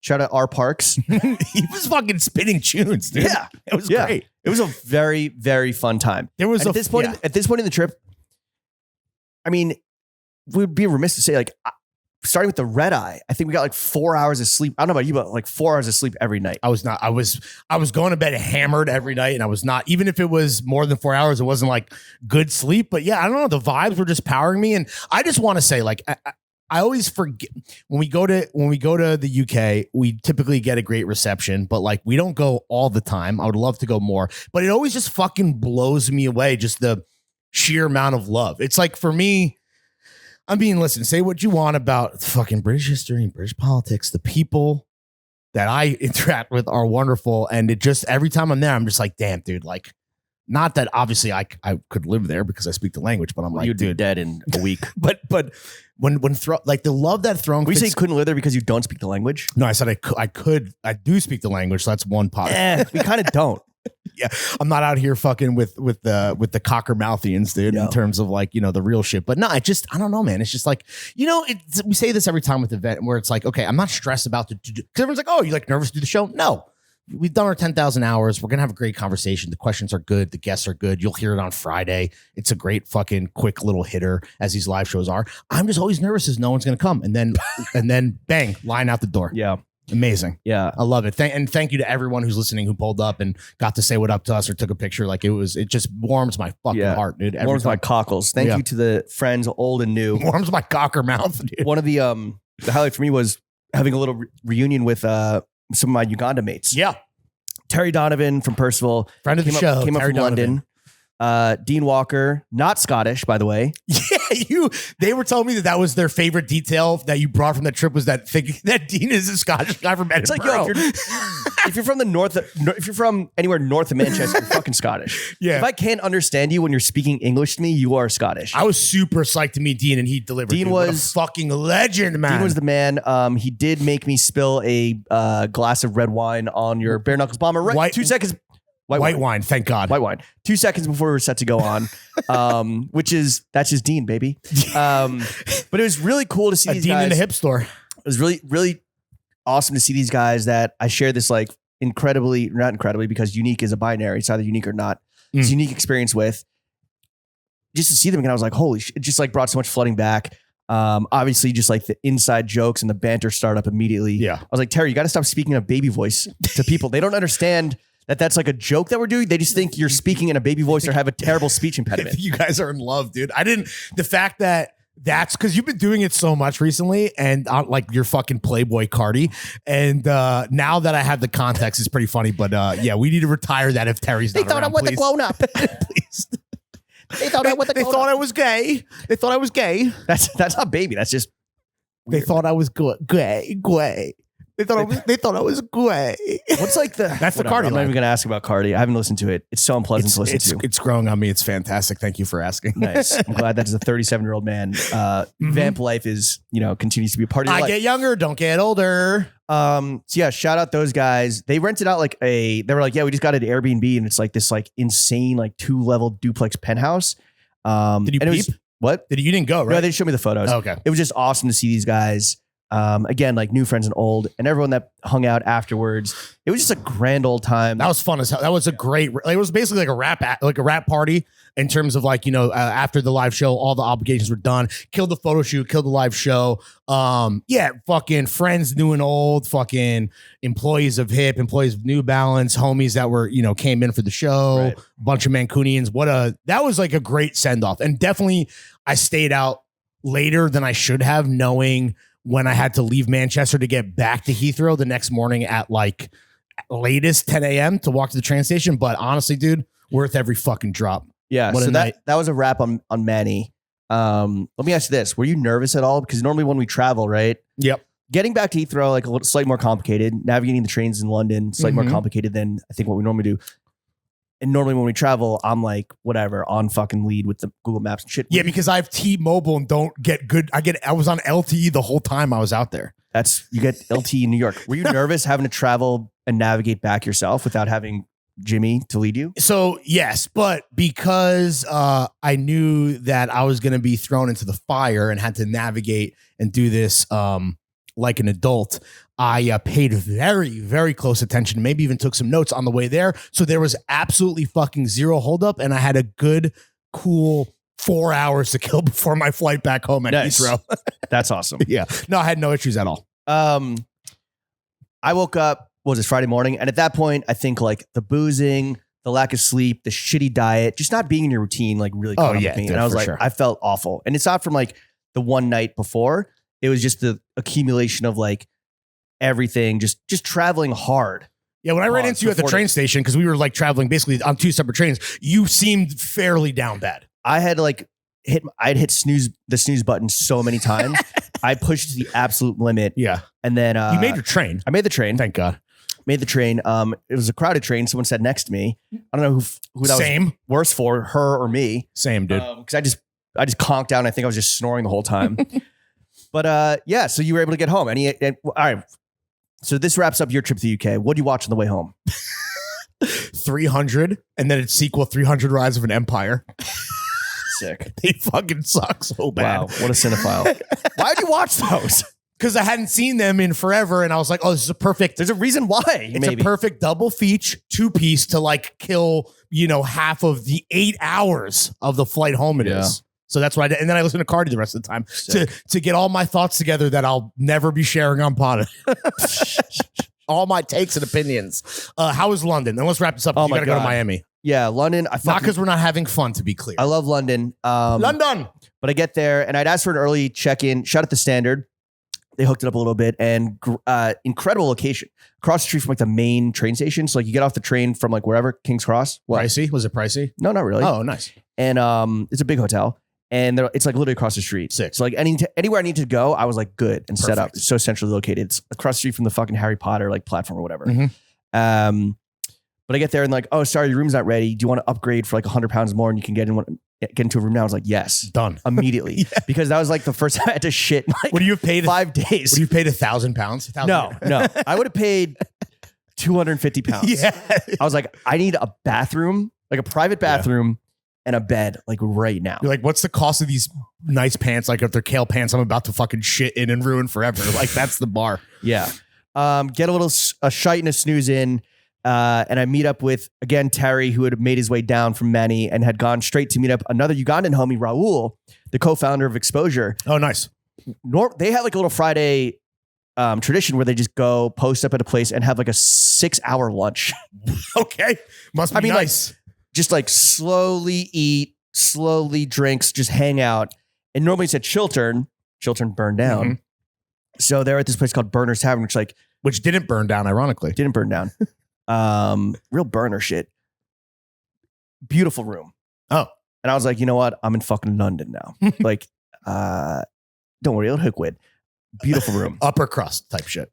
Really nice. The upper really crust nice. of the pie. Really nice. And just like, again, just catching up with people and like, bro was like, yo, I listened to Girls in the Booth 2 times. He's like, it affected me. He's Wait, like, really? Yeah. He's like, it changed like how I feel about like you and throwing fits and like everything. And he's like, I loved it. So again, just when you go through something with anybody, you say this about me and you, right? And then you see them in like a different context and all that comes flooding back. It's really affecting and again, joyous. Yeah. And just so much fun. That's growth, baby. I leave those guys to go meet up with Felix from Studio Nicholson, Hugo from MF Pen, Ooh. Carter and Adam from Carter Young, Nikolai from Palms. What a crew. I know. Fucking menswear squadron. I was going to say Menswear Summit 2025. Real hitters. Dude. At a really fun pub called The Eagle. Okay. In Farringdon. Have a few pints. Nice. Chilling, hanging, talking shit. It's awesome. Me, Felix, and Carter, we peel off and have dinner at a place called Andrew Edmonds, cousin of Alan. Also hitting Gwyd. Real good. Solid. I didn't take any pics there. What? Was it not that good? No, just sometimes maybe I was just having too good of a time to like take any photos of the food. There it is. Also, it was mad dimly lit. And, like, yeah, you're like, it's not conducive to Gwyd. But again, just like, catching up with the boys. Carter's a new friend. Felix, old homie. Just talking shit, having a great fucking grand old time. It's the best. But at this point in the trip, I'm like, all right, dinner's done. I'm going home. Yeah, wrap it up. I think the 3 of us were just like, they had been at it earlier. Were you drinking Guinness? Just real quick. No. You moved back to mainly Estrella. Okay. Oh yeah. Or any. I would ask for a Pilsner and they're like, what's that? I'm like, a lager. A lager, man. Also, because the next day I had a big shopping itinerary laid out for myself. Oh. The first place I went to was a shop called Adret. Do you know this brand? Yeah, I'm familiar. So it's retail only, no e-commerce. It is just off the OG Savile Row. It is in the photos, beautiful, kind of like English traveler vibes. Okay, safari. Right? A bit safari, a bit kind of like English smart tailoring, going to like the French Riviera, warmer climates, whatever. Appointment only. Oh shit. Shout out my boy John Fisher, because I'd followed them, but John was like, yo, definitely go here. I was like, oh shit, I forgot. Definitely want to check out this retail experience and like maybe pick up a piece or two. I will never be able to afford this brand. Oh, it's that expensive. It's that expensive. Yeah. Well, everything is one of one or one. The highest multiples is 3 of anything. Damn, rare. And it is all fucking gorgeous. Like cashmere quarter zips, drape and fit beautifully. It's, in this environment that is so fucking ill. It's one of those stores where it's like, I want this to be like my environment. And maybe by like buying a piece, I'll be able to take it home with me. When I started inquiring about price, I was like, no Serenity will be coming back to the United States with me, unfortunately. I was like, were you alone in there? Or was it like, yeah, I was alone. I was like, fucking... fuck, like, are we getting paid soon? Like, nice little Larry question. Yeah. It was just like a beautiful experience. Shout out Seto for walking me through. And I think it was pretty clear that I wasn't. Yeah. Whatever. You're window shopping. Window shopper. They got to do a lot of that, I'm sure. Yeah. But if you're ever in London, check this place out just to kind of like feel the vibes. It'll really make you start like calculating, doing mental gymnastics if you can like, move some things around. To make it work. Yeah, move some funds and ask yourself, am I getting paid? Yeah. After Dret, I go to All Reliable OL, Arlagace in Soho. Shout out Soraya, the main, the boss there. Mm-hmm. Manager, I guess, maybe? Yeah. No, just the boss. Okay. The gaffer. Again, even if I'm like already familiar with OL, like seeing that stuff in person, touching it, making sure you get the right size because the fit is always like specific to the garment. Had to fucking cash out. Got a shirt and some big old pants. Nice. Just because like the color hits different in person, Yeah, for sure. Especially when it's like over dyed or kind of like has like a sheer effect, whatever. And then the next spot was Duke's cupboard right in the corner. Classic. So I guess they opened up they've always been in that area, but they opened up a new space. It shares an entrance with a sex shop. Walk in there, they're immediately playing some fucking Memphis rap.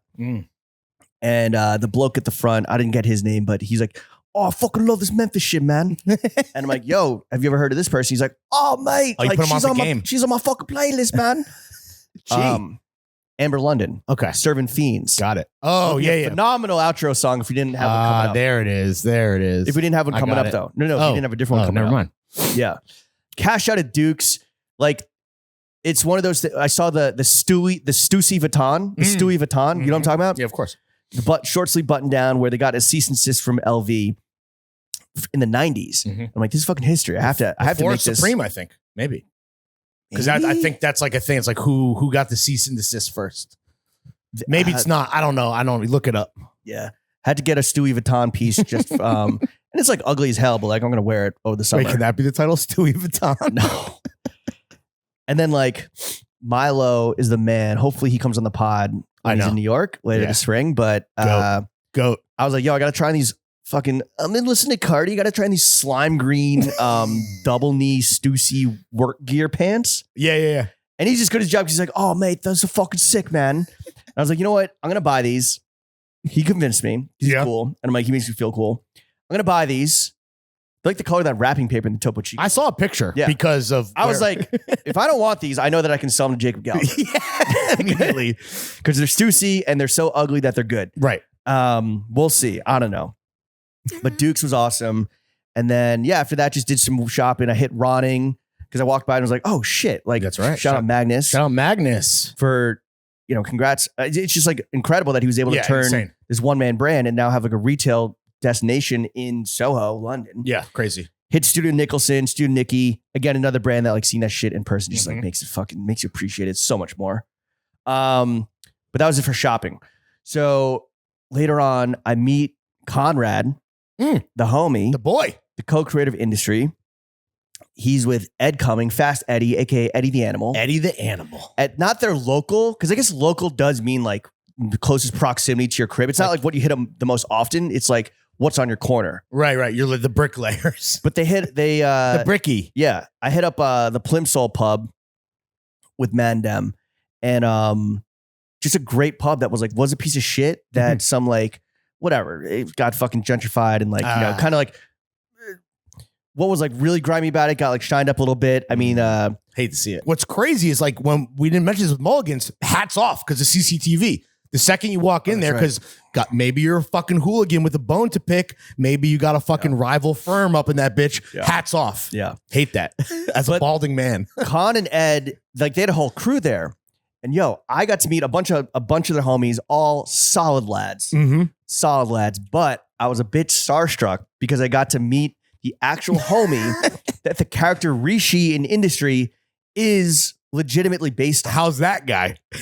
Awesome. Did you go, by the way, Horny Jimmy is based on me? I told that story and I was like, are you okay? How much debt are you in? Is your wife alive? Right. When she fucking yopped. Spoiler alert. Well, no, he didn't yop her, but he gets her yopped. No, she gets yopped. Yeah. I was like, bro, you fucking like, how do you do at Christmas parties? It's more that. And do you like cricket? I wasn't like starstruck, but I was like, yo, this is super interesting. Like, oh yeah. Are you like, and look, the Rishiisms, he's like, Con came up to me. He's like, yeah, I'm doing this thing. And one of the characters is just like fast talking Asian, which in England means Indian, Asian banker. That's like, like basically you. He's like, oh man, sounds fucking tight, man. And he also, I think part of it was like, you're never going to get a fucking show on HBO. Right. Okay. Bro. Dumbass. Yeah. Go crazy, bro. Dare to dream, Con, you fucking idiot. You're blowing up. That's good. Fantastic. Good luck. But now he's like, yo, people kind of know my affiliation, like in the actual industry. Yeah. Because as we found out with Mick and Con, bankers love that show. Oh, yeah. Right? It makes them feel cool. It makes them feel legit. And so he's like, yeah, like old geezers are coming up to me be like, hey, man, like when's it coming on? Right. He's like, I don't know, bro. Yeah. Like, I don't actually, I was like the inspiration for Rishi. It's not like completely based off. Right. I'm not in the trenches. Is that good or bad for business for real Rishi? He said it's great for business. That's awesome. It's great for his professional career because like people now know his name. Yeah. Like the geezers, the real, Masters of the Universe will like come up and just like kick it with him versus just like him being another fucking Asian banker or just banker. A dime a dozen. I assume they're racist towards all the Asians. Me, Con, and Ed. Ed joined us for a little bit, just like a few apps at what might be my new favorite London restaurant called Tollington's Fish Bar. Okay. Which the same guys at Plimsoll took over this like piece of shit chippy and they just like revamped the kitchen and they kind of put out like Portuguese, like small seafood inspired dishes. The chips are fried in beef tallow. Ooh. I guess it's become a bit of a hot spot. Like there was some Alexa Chung event where like they're like, like Sienna Miller and Alexa Chung were like hanging out there last week like, at that table. The food was so fucking fire. That's awesome. So fucking good. Tollington's Fish Bar. Save it. Mark it down. It's gas. Put a pin in it. All right. So this is the song that we got to put. Okay. Oh, I'm looking at the note. Okay. So, we get to see Konrad and Mick like every so often when they're here, we're there. Yeah. Mick was off at some estate with his family over the weekend. So he was out of town. Raising his children. It's great when you get to learn new things about old friends. And what I learned about our friend Konrad Kay is that he knows the words to every single Fetty Wap song. Remy Boys. Well, he didn't know that it's 1738 and Remy Boys is like because of the Remy Martin 1738 cognac. So he learned something new as well. Exactly. Yeah. Okay. Exactly. The cultural exchange, people in action. We're just waiting for an Uber to go to the next place to meet back up with Ed, and he just starts like rapping Fetty Wap, and I'm like, the fuck? What song? Won't you go my way? That went viral recently, but yeah, that's fucking fire. So maybe that's the outro music because then baby, won't you come my way? He Bluetooths to the Uber. We're playing Fetty Wap, driving from I don't know what neighborhood down to Soho to meet Ed and them. And yeah, bro, it was just fucking I don't know, it was just a funny like of course this 6'4" lanky white dude in all vintage Prada and like some cool cool Korean brands and La Mer jeans just like knows every single word of Fetty Wap. Yeah. Well, for any industry heads at home, if there is a Fetty Wap needle drop in season 4, now you know. I was legit because we had like a 35-minute drive. So we were kind of going like song for song. And he's like, oh, this song fucking rocks. I'm like, dude, please put it in season 4. Because they are very involved with the music. Yeah. Which is such a huge part of that show. Bomb track, baby. Yeah. I said you got to put Fetty Wap in season 4. That would be fucking awesome. Yeah. Fetty needs the money too. He's broke now. He's in jail. No, he's out of jail, but he's out. He's out, but he's broke. Damn, bro, you hate to see it. He said he was spending $12 million, he blew through 20 million, mainly like hooking up the homies because everywhere you go, he eats, they eat, he gets gear, they get gear. 20 mil is insane. I think it was like $22 million in a year. No, in like before he went to jail for selling a lot of fentanyl. I guess that's why he was selling fentanyl because he was broke for music because he hooked up the homies too hard. But shout out Con and shout out Tongton's Fish Bar, that place, and shout out Fetty Wap. All right, so I have like half a day in London, right?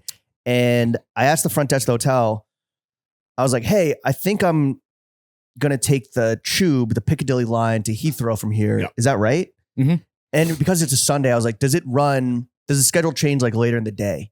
Or is it on a Sunday schedule? And they're like, mate, it's the League Cup, the Wembley League Final Cup, whatever the fuck. I think it's like the Cardona Cup. It was Newcastle, Liverpool.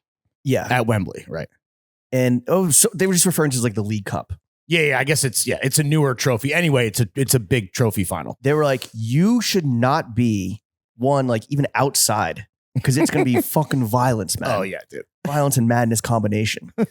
Especially with your big ass bag on the train, because I was like checking my bags to hold them at the hotel. Carabao Cup. They're just calling it the League Cup. Yeah. And they're like, especially because the fucking Toonies are in town, man. Newcastle. Oh, because the Toonies. Yeah. The Toonies. The Toonies were getting loony, dude. I was like, oh, I fuck with Toons. Like, no, not that type. Nah, dude. I was like, yeah, I fuck with Fetty Wap. They were like, I was like, fuck, should I leave later? And they're like, no, because later. Then you'll miss because I was like, when's your flight? I was like, well, it's at 7:30. And they're like, okay, well then if you leave, like, because it takes an hour and a half to get there, you'll miss your flight. So like leave earlier. Or like leave like when the match starts. Yeah, when Wembley is like a fucking zoo and the animals are in the cages. Dude. And trust me, I got a peek of the animals. Bro. They were just beasting. Yeah, dude. That's how you do it. So I had myself like a little half day. Okay. Right. I wanted to get a good meal and visit La Nausée, which was a rec that you gave me. Yeah, fantastic. As I'm getting on the train, no bags, just trying to get out to Hackney. And I'm at King's Cross, dog. I saw just like you hear them coming. Yeah. Like they're like hordes. They're barbarians. Mm-hmm. They're just terrible looking men in black and white stripes. Everyone's bald. Yeah. Mad stony, mad cheapy, mad Nike Tech fleece. Hooligans, dude. Well, they Central C invented it. Right. But I'm just saying, like, they all have like, I mean, they're all like funnily shaped men to begin with. That's scary. That's scary fandom. I mean, they look like they're just made out of like sausage rolls, and then they just like are wrapped in skinny sweatpants. It's fucking crazy. It's the casing of the sausages. Yeah, exactly. But like the singing and like getting on the train, you hear the train and then you hear the singing on the train before it arrives in the station. It's legit like fucking intimidating. Yeah, terrifying. And like kind of awesome, but also like not when you're like trying to travel and like get out of Dodge, dude, get out of the country. Yeah, and like these dudes are like, I mean, there was joy, but there's also like aggression. Yeah, that's how they do it. Yeah. I fucking counter program. They're heading west. They're heading west to Wembley. I head east to Cafe Cecilia. Finally have myself a fucking salad. Nice, dude. I'm happy for you. Finally get some vegetables and some bread and some like soup. It was fire. You got the Panera fucking 2-piece, dude. Yeah. And unfortunately, I only had a little bit of time because at La Nausée, I was like in there, I was like, yo, Larry would be absolutely fucking pulling a creamer right now. Yeah. It is all, not all, so much vintage Armani, mm-hmm. like the flight jackets, crazy bombers, shit. Not really the tailoring, but like a lot the Emporio shit is, yeah, a lot of outerwear, a lot of Armani jeans, yeah, a lot of the Drees to me was like calling my name, like the Green Goblin mask. Were prices fair? Yeah, sick. Yeah, that's gonna be my first step next time. Stop next time I'm in London. They'd had like, so it's like permanent collection, permanent archive, and then like the shopable stuff. Nothing too crazy, but definitely like, you know, like the one, like the archive helmet Lang that even I recognized was like, you know, a couple grand, but everything else was pretty much like a few hundred P. Hell yeah, dude. I gotta go. And I was like, fuck, Mecca. If I had more time to like properly try this shit on. And I was just like, I don't have enough fucking room in my suitcase. I have the slime green Stussy pants. Maxed out. Yeah. So Dukes. Shout out Harry and them. But unfortunately, I was not able to properly put in the time at La Nausée. What happened with the flight? Like, how did it go? Bro, it was such a fucking brick because I end up taking the train to Piccadilly. There's not a hooligan in sight. I end up getting to the airport like... Piccadilly, no circus. I end up getting to the fucking... to Heathrow, 4 hours. Oh, same shit. Okay. So I had to just sit in the lounge and eat fucking chicken tikka masala for 4 hours. I had four servings. I had like... You didn't have to do that, by the way. I had afternoon... No, because I was hungry. I had an afternoon snack and dinner. I'm fucking creating... because they also had Mexican like nachos. Did they have that for fusion? you? I created Indian Mexican fusion. You invented it. Yeah, was it good? They had rice, chicken tikka masala, and like a chickpea kind of stew. And then I would like do that. And then I'd head over to the Mexican station, get some chips, add some jalapenos, add a little bit of sour cream. It sounds good. Add some tortilla chips in there, add some raw onion. It was fucking gas. You were in the lab. Yeah, I was cooking up. I was getting bored. I was creating new cuisines. He's so bored. I had to create new flavor profiles. Oh man, and honestly, going to Britain, even though we had great food, you like basically resetting your palate. Not a ton of seasoning on peas and carrots, you know? No. Yeah. Flight back was totally fine. I watched 3 episodes of 1923, the prequel to Yellowstone, starring Harry Ford and Helen Mirren. Honestly, pretty good. I think I'm pilled. The Yellowstone television universe. Yeah, how many fucking shows are there? I think 3. And what Landman is Landman also in the universe? I think Landman is just same vibe. I think Landman's Oklahoma. Taylor Sheridan joint. Excuse me. I tried watching Yellowstone once upon a time, and I was like, "This is too soap opera." But in the 20s, it's just more like straight Western. I don't have Paramount Plus, so I have no opinion. Me neither. But and then I watched as much Conclave as I could before falling asleep. Picture of the year, Conclave, best picture of the year. It won at the Oscars in my mind. Oscars that you threw in your own mind. Now it's a documentary because the fucking Pope is dying. And the Pope is trans, dude. No spoilers. Intersex. Yeah, I know. No spoilers. I don't know. I was trying to not spoil it. I don't know who won the conclave.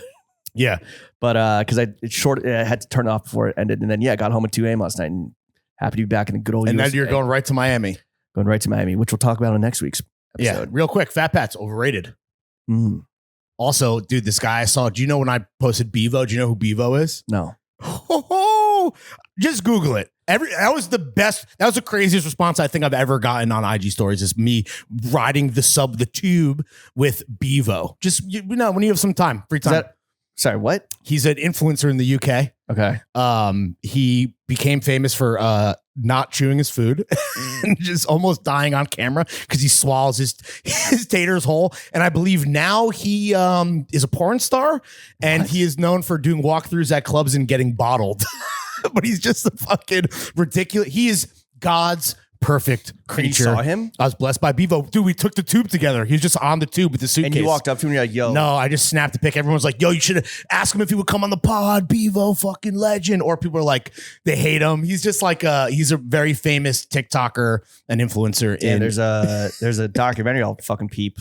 I'll download and peep on the flight to Miami. Blessed by Beavo, baby. All right, this has been another episode of The Only Podcast That Matters. Yo, shout out and thank you to everyone in Manchester thank you guys. that Love made you. the trip as fun as it was, as did the fellas in London. Yeah, it was great. Thank you. God save the beef. See you guys Chef, next week. Take us out.